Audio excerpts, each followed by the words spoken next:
In this video lecture, we're going to cover Chapter 18, Section 7. We're still looking at free energy. Again, free energy is our delta G term. Free energy, delta G. And we're going to see how it changes with temperature.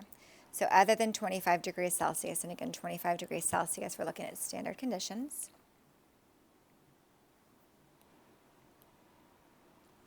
So to think about this, we need to think about the two different terms. And again, we're still focusing on our equation. Delta G naught equals delta H naught minus T delta S naught. And we're going to call delta H the enthalpy term, right, because H stands for enthalpy. And then we're going to call negative T delta S, or T delta S, the entropy term. So we can see if we're going to talk about how free energy changes with temperature, because our temperature is right here, the temperature dependence comes from our entropy term.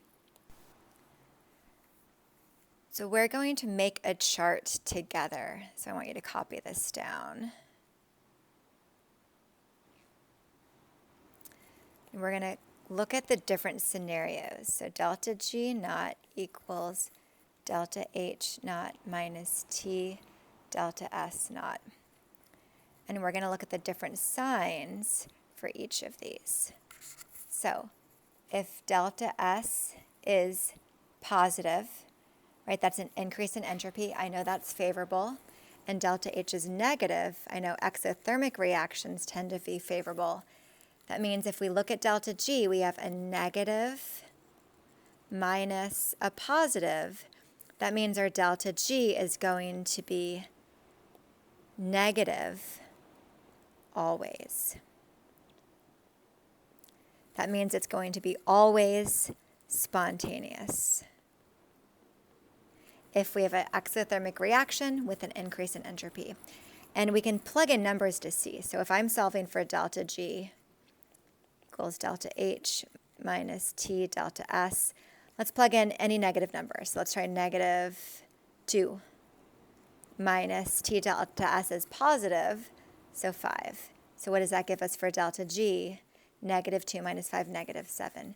And any negative value for delta H and positive value for delta S, you're going to end up with a negative value for delta G. And that's why our delta G is going to be always spontaneous if we have a exothermic reaction, so a negative delta H, and an increase in entropy. Now let's consider the opposite. So let's say I have a endothermic reaction. I know that tends to be non-spontaneous because you have to put energy in to make it go. A decrease in entropy, which is not favorable. And so what that gives us is always positive or always non-spontaneous. And let's look at an example there. So let's say I have, for delta H, it's a positive term. So let's a positive term. So let's call that positive 10 minus a negative for delta S, maybe negative 2. So positive 10 minus negative 2 gives us positive 12. And any positive number, so maybe positive 2 minus negative 10. So positive 2 minus negative 10 is the same as positive 2 plus 10, which is positive 12. So any values you put in, you end up with a positive sign, which is why we have this always non-spontaneous. And now we're going to continue going on looking at the different scenarios. So what I see so far is if I have negative and positive, it's always negative. Positive, negative, it's always positive. So if the signs of delta H and delta S are the same, your scenario for delta G is always one or the other. So exothermic with an increase in entropy is always spontaneous. Endothermic with a decrease in entropy, so two unfavorable conditions, gives me always non-spontaneous. So now let's look at the next scenario, which will be both the same. So let's say they're both positive. So a endothermic reaction, which is not favorable, but if I have an increase in entropy, that is favorable. And we're going to see this depends on temperature. So let's plug in numbers in and see what happens. So let's say for my delta G, I have positive delta H, let's make this positive 10, minus positive 2, my delta G is positive 8, and that shows me that it is positive, which is non-spontaneous. And when is it non-spontaneous? When the second term is smaller. And when is my second term, which is my entropy term, going to be smaller? When I have temperatures that are low. So it will be non-spontaneous at low temperature. And what happens if I have the second term that is bigger? So let's try positive 2 minus positive 10, negative 8. That tells me I get my negative value for delta G, which is spontaneous, if the second term is larger. So that means I'm going to have spontaneous at high temperature.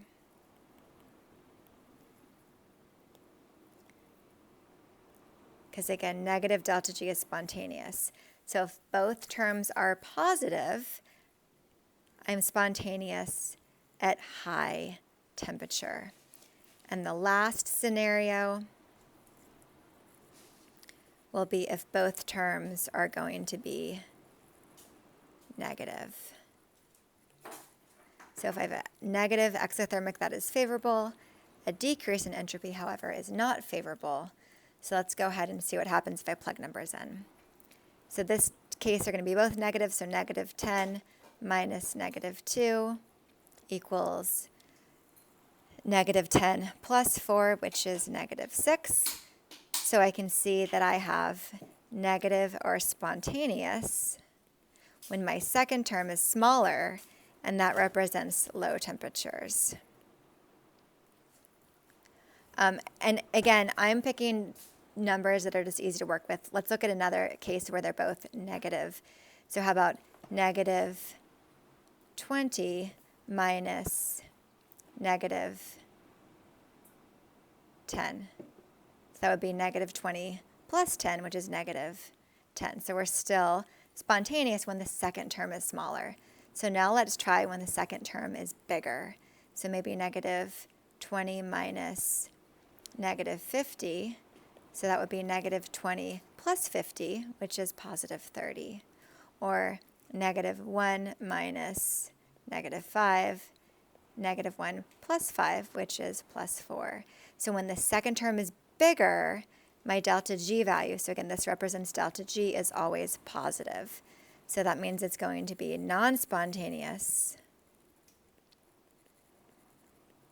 when the second term is bigger, which represents high temperatures.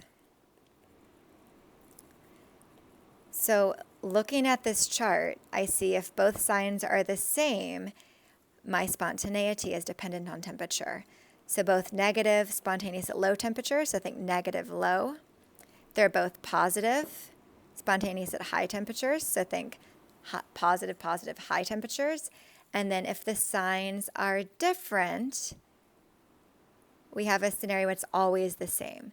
So I know exothermic reactions with an increase in entropy are favorable, so that means it's going to be always spontaneous. And then the opposite, which is unfavorable, always non-spontaneous.